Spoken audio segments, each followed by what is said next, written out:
It was an ordinary morning in a small, sleepy village at the edge of the forest. The sun was still low, casting a soft golden glow over the ground. In a small, decrepit house outside the village, an old man sat in a creaky wooden chair. His hands, hardened from years of hard work, were gently cleaning an old, torn whip. His eyes, though blurred with age, still held the sharpness of a man who had lived through many seasons. On this particular morning, as the old man took his usual walk through the woods, he noticed something strange. At the edge of the forest, something massive moved through the trees. A silhouette, large and imposing, seemed to be watching him. It was hard to make out, but the figure felt strangely familiar, like something from his past, yet his heart couldn't place it. Slowly, his curiosity took over his fear. He stepped closer, every step echoing in the silent woods. As the figure got closer, the old man's breath caught in his chest.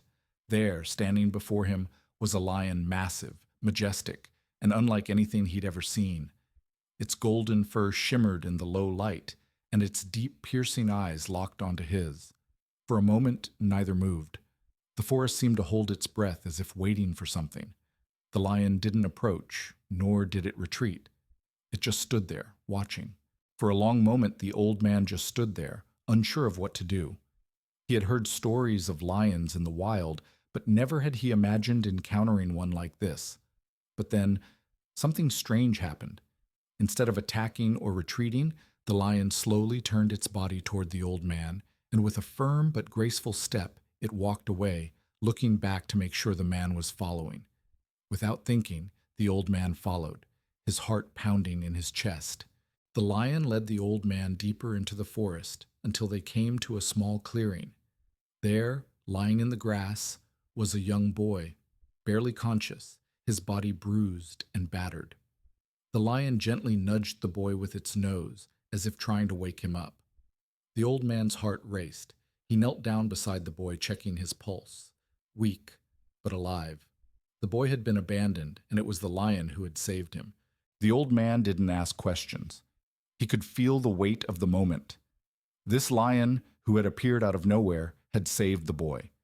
The question remained, why? Why would a wild animal like this risk everything to protect a human? But before he could contemplate further, the lion looked at him one last time, almost as if to say, "It's time," and turned to disappear into the forest. The old man remained in the clearing, lost in thought. The boy slowly regained consciousness, groaning softly. The old man smiled, relieved. The mystery of the lion's actions would forever stay with him, but one thing was clear: the lion had chosen to save this boy for a reason, and the old man would never forget what he had witnessed. As the old man walked the boy back to the village, he couldn't help but feel a deep sense of gratitude toward the lion.